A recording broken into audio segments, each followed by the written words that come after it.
Thank you so much for coming back. Thank you for, if you're new here, thank you for joining. I recommend that you go back and watch the previous videos just to get up to speed on what we are doing here. Previously, on the previous video, we saw the steps towards breaking free from the vice grip of addiction. And I know the question on many people's heads is, why did this guy, who is a professional psychologist, point out God as one of the remedies of addiction? And perhaps this will help. Even before we move on, I'd like to clear the air on that. When you look at an addict, you are able to see clearly how their disease, because the addiction is a disease, you are able to see clearly how their disease is affecting them. Or if you're the one suffering, you're able to see how it's affecting you on a couple of levels. There are 3 levels where addiction affects, but it's the 2 of them are obvious, 1 is not so obvious. The first one is the physical, on the physical level, or the physical well-being, and this is fairly quite easy to see. It's not that difficult to see how an addiction is affecting somebody physically. The shaking, the redness in the eye, the injuries over the past years, health going down the drain and all that.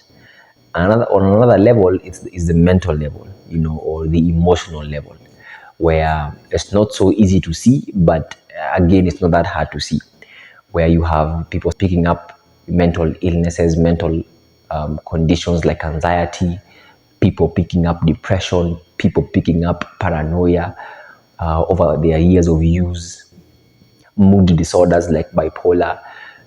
I've seen people picking up a myriad of mental illnesses as a result of their drug use over the years. And so it's also easy to see that and how it affects an individual.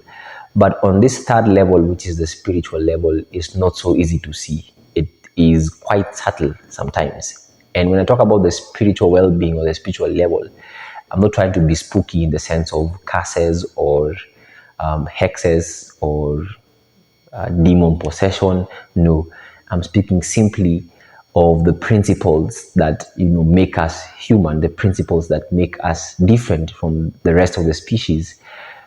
Something as simple as the ability to love, or to be patient, or to be honest, or to be selfless. These are spiritual principles.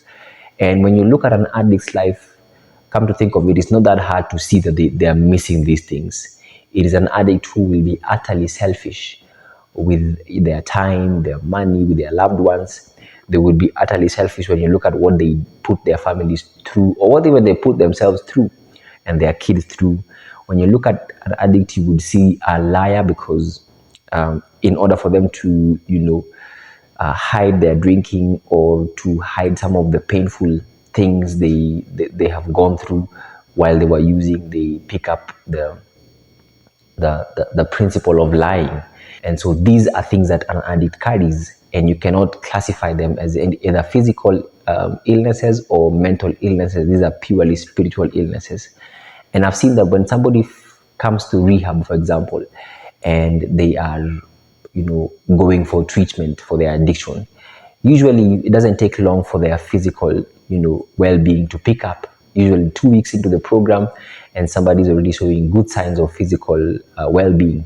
They are sleeping better, they are eating better, their eyes are clearer, the shaking has gone down significantly.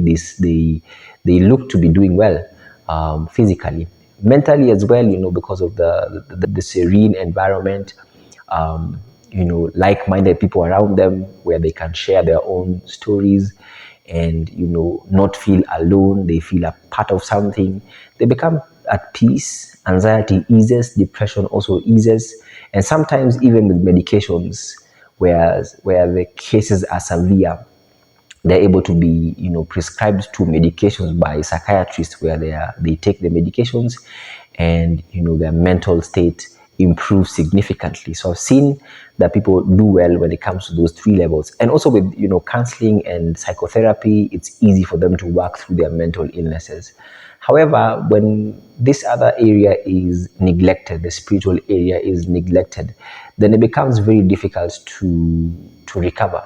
actually close to impossible, because you're leaving, this person is leaving rehab and they still have, a need to lie. They still are very self-centered. They are still prone to isolation. They do not have the ability to be patient. They don't have the ability to love and be loved, or receive love and give love. So, or even the ability to be grateful. And so they leave rehab looking better, thinking even more clearly. But because this other area is not straightened out, they find themselves drinking not too long after leaving rehab. And so this is why I introduced God as one of the steps towards breaking free from addiction. I've read this book written by a couple of people who were in recovery in the 1930s. And this has been proven to me over the years of experience as well. I've seen it in people's lives. One doctor was writing, one was quoted in this book, and he noted how it was heartbreaking for him to work with alcoholics and addicts. He says if he were given a choice, if he had a say to it, he would not take another addict as a patient. He says, your cases are just too heartbreaking for me, in the sense that he takes them in, he treats them physically, he sits down with them, he analyzes on their mental states, and he treats them mentally as well. And not long later, they come back again with another incident as a result of their addiction, and on and on and on. And this doctor said it got to a place where it became heartbreaking. However, he also goes on to be quoted saying that, however, I have seen among you guys that there are some who have received help, a help that I wasn't able to give many others. And he notes that these ones who have received help were the ones who weren't religious. That's the word he used, who weren't religious. And so when it comes to the issue of addiction, physical wellness is important, mental wellness is important, but even more important is the spiritual wellness. And I have seen that when you straighten out spiritually, you also straighten out mentally and physically as a result. Physically, that's automatic. As long as you stopped using and you're eating well, you're sleeping well, physically, you will be okay.